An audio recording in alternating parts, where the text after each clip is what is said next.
Base 10, split de cotas, desdobramento, agrupamento. Danilo, meu app acusa uma queda de 90%. A cota estava R$ 100, agora tá R$ 10. O que acontece? Eu perdi tudo. Pelo amor de Deus, me ajuda. Calma. Entenda de uma vez por todas o que acontece nesses movimentos que é cada vez mais recorrente dentre os fundos quando eles são base 100 e viram base 10. Na busca aí por uma liquidez e uma maior acessibilidade às pessoas físicas, você vai ter que ter cuidados ao escolher esses fundos que viram base 10. Tudo isso no programa de hoje, mas também tudo que você perdeu nessa semana maluca de Black Friday. E eu sei que você não fez dívidas, você fez dividendos, então Herbert, roda logo essa vinheta e vamos pro seu Fifi.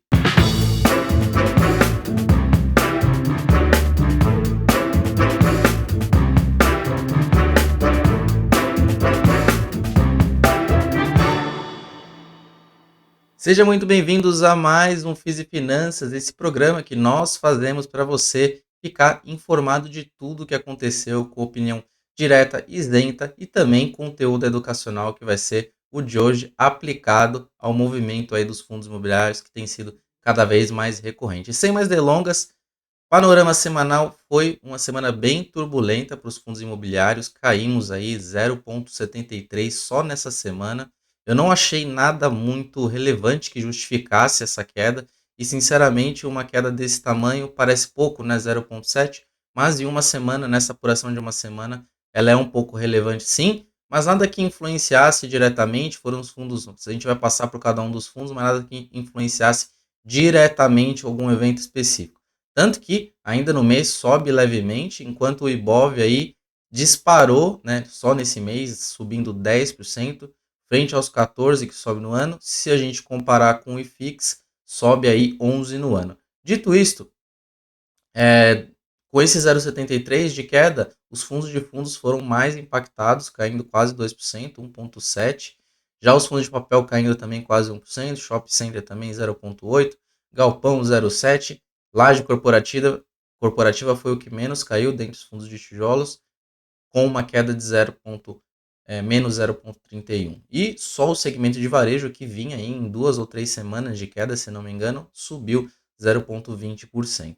E sobre as maiores altas e maiores baixas, na ponta da alta, novamente temos DEVA, VSLH11, daquele grupo, né, de ativos que teve vários problemas e está tendo bastante oscilação, porque a cota está com uma cotação muito baixa, então essa cotação, toda vez que tem uma variação não tanto expressiva, vis-à-vis uma cotação que já é baixa, o percentual costuma ser um pouco mais alto e tem puxado as altas e baixas todas as semanas, você que acompanha o Fiz e Finanças. Em terceiro lugar, o HSAF, fundo de papel também, subindo aí 2,85. Já na ponta da queda, BLMG 11, fundo de galpão logístico, Betal, ligado ao agronegócio, né, tem vários silos ali dentro dele, e caindo 5% nesses dois. E em terceiro lugar, um fundo de fundos, BCFF, anunciou inclusive, vai ser pauta desse Finis e Finanças, caindo aí quase 4% só nessa semana. Já sobre os PVPs e dividend yield, quando a gente fala de PVP, os fundos de varejo vinham ali negociando com ágio, era o único segmento que estava negociando com ágio, né, nas últimas semanas. Agora todos estão a valor patrimonial ou abaixo do valor patrimonial. No valor patrimonial, temos ainda o segmento de varejo, que estava negociando, novamente, como eu falei, com ágio, e os shopping centers que vem meio que flat nessa desvalorização que teve nessa semana. Em média, ficou ali ainda no 1, né, 1 PVP. E já desvalorizado, o galpão logístico também estava muito próximo de 1, negociando até com um pouco de ágio, nas semanas anteriores já está com desconto, na média, claro, e os fundos de papel navegando ali entre 0,93 e 0,94 entre essas últimas semanas. Já fundos de fundo 0,91 e laje corporativa segue bastante amassada com 0,73. Na média, o IFIX está 1,74. Quando a gente fala de dividend yield, os fundos de papel se apreciaram em termos de pagamentos. Por quê? A cotação caiu e com isso os rendimentos se mantiveram e acontece que o dividend yield aumenta nesses casos. Então, fundo de papel pagando aí 12,7, bem à frente aí do segundo segmento, que é o varejo, pagando 11%, e o segmento que menos está pagando hoje é o segmento de laje corporativa, mesmo assim com rendimento de 8,2%. Na média, o IFIX está pagando próximo de 11%, 10,7% para ser mais preciso. E chegando ao tema principal, temos o maior FOF do mercado anunciando desdobramento de cotas. Sim, o BCFF11, com pele de quase 2 bilhões, anunciou um split nesta semana e isso vai vir cheio de dúvidas. O fundo tem muitos cotistas e nesse anúncio ele coloca ali, aprovou ato do administrador, desdobramento de cotas na razão de 1/8. E aí todo mundo fica sem entender o que vai acontecer com essas cotas. Danilo, eu tenho que ajustar o meu preço médio, né? Essa foi uma das dúvidas que eu vi no fórum. E isso ocorreu em vários outros fundos, onde as plataformas também demoram um pouco para fazer esse ajuste retroativo. Então é normal que muitas vezes a marcação pode mostrar uma queda momentânea em torno de 90%, 80%, porque ele está tomando como consideração a cotação lá que está base 100 e a cotação atual vai estar base 10. Então é uma perda, né, em termos de percentuais, aproximadamente 90%. Porém, você não vai perder nada. O que acontece? Vamos dar um passo para trás, respirar e te explicar o que é um fundo virar base 10, ou ter desdobramento, ou fazer split. Tudo isso significa a mesma coisa. É um evento que é tomado por decisão do administrador e do gestor também, onde o fundo emite novas cotas sem aumentar o patrimônio do fundo. Calma, eu sei que ficou complicado. Ou seja, vou explicar bem detalhadamente. O fundo ele tem um aumento no número de cotas em circulação, em contraparte tem que haver uma divisão do valor total da cotação pela mesma quantidade da proporção que foi esse split de cotas. E o que acontece na prática, para você entender de uma vez por todas? No exemplo do BCFF, ele vai, a partir do dia 29 de novembro, né, desse ano, de 2023, ele vai passar a ter 201 milhões de cotas. Atualmente está em torno de 25 milhões de cotas. Então, isso em circulação. O patrimônio líquido atual dele, né, colocando o quadrinho aqui, é de 1 bilhão 979, na situação antes do split. Essa situação pré-split é a situação atual. Ou seja, depois do split, no quadro azulzinho mais escuro, a gente vê o patrimônio líquido no mesmo valor de 1 bilhão 979. Só que olha a quantidade de cotas que vai passar de 23 milhões 186 para 201 491. O que isso significa? Que o valor patrimonial tem que ser dividido pela mesma proporção. O valor patrimonial que é de R$ 78 vai passar a ser 9,82. Por isso que a gente fala de tornar base 10. Outros fundos, o Vino e o VGHF também tiveram esse movimento, só que às vezes essa proporção da divisão ela muda um pouco dependendo da cotação atual do fundo. Eles tentam fazer sempre uma proporção para que o fundo vire base 10 naquele momento. Só que nesse momento, o BCFF está com um deságio de cerca de 10%. Ou seja, esse fundo base 10 ele não vai estar a valor patrimonial a R$10. O valor patrimonial com PVP valendo 1, lembrando que nos FOFs deve se respeitar essa relação, porque ele deve valer aquilo que ele investe. Então, PVP igual a 1 desse fundo seria mais de R$10, com certeza. Agora vamos dar um exemplo também de uma situação em que, também um exemplo prático, onde o seu preço de aquisição seja de R$70. Então vamos supor que você tenha 50 cotas nessa situação, né? Do lado esquerdo, em azul mais claro, você tem 50 cotas, você teve um custo de compra de R$70, então 50 vezes 70 você vai ter um custo total de aquisição de R$3.500. Quando você pega na situação pós-split, você vai ter um desdobramento vezes 8. Então você vai pegar a quantidade de cotas, que é 50, multiplicar pelo fator 8. E isso vai fazer com que você tenha 400 novas cotas. Só que o seu custo médio de aquisição por cota vai ser 8,75, porque a gente vai dividir por 8. Lembra? Só que se você multiplicar esses mesmos 400 cotas que você vai ter ali nesse futuro com o custo médio que você teve de 8,75, vai dar os mesmos R$3.500. Essa é uma situação mais prática, com outro valor de aquisição, e com isso você vai passar a ter o mesmo montante. Então, não se desesperem. E o mais importante de tudo, ele coloca aqui, inclusive, né, como disclaimer, em letrinhas muito miúdas, mas não vai, não vai haver nenhuma alteração do valor investido. Ou seja, não há alteração no seu patrimônio dentro do fundo, mas é muito comum que tenha bug nos aplicativos no dia dessa transição, porque muitos demoram, não é um processo muitas vezes automático, porque ele tem que ser retroativo, então essa sincronização em todos os aplicativos, e aqui eu não estou falando que o Clube FI é mais rápido ou mais devagar, todos aí, todo mundo que faz esse ajuste, passa a ter um momento ali que ele vai considerar a cotação atual, a cotação pode ser base 100 anterior. E acaba mostrando essa desvalorização, onde todo mundo sai desesperado perguntando e calma, não aconteceu nada, não se desespere, é um evento que vai acontecer com outros fundos e é só esperar os doidos lá do TI ajustarem todas as paradas que faltam numa base retroativa e vai ficar tudo certo. Mas você pensa, Danilo, por que um fundo está virando base 10, né? Um fundo que já tinha liquidez? Não tem muita explicação.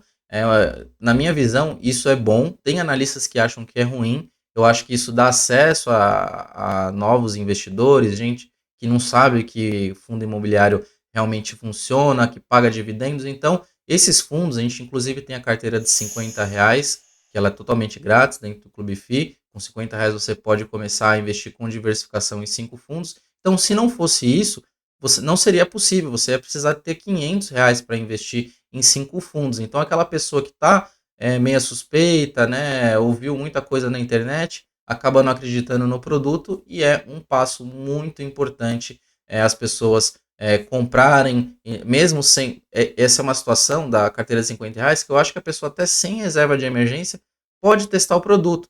Troca aí o seu iFood, troca um cinema, o valor de R$ 50 para você começar a investir e ver que o produto funciona. Ah, mas eu quero investir R$ 50 sempre, todos os meses. Não, então aí você precisa de uma reserva de emergência bem constituída, mas durante esse processo você pode ir estudando sobre fundos imobiliários. O Clube FI é uma excelente plataforma para você aprofundar os seus investimentos. Então, essa é uma opinião minha de que isso é bom. Eu respeito muito os outros analistas que acham que não tem necessidade, o fundo já tinha liquidez. Isso pode confundir um pouco mais as pessoas, mas eu já te expliquei aqui que o PVP igual a 1 ou próximo de 1, ele não vai ser mais o 10, nem aquela referência de R$ 100, que é normalmente o IPO sai a R$ 100. Isso confunde um pouco o parâmetro base, né, do cotista, que já tem uma referência de valor base 100 ou base 10. Então, o R$ 10 nessa proporção,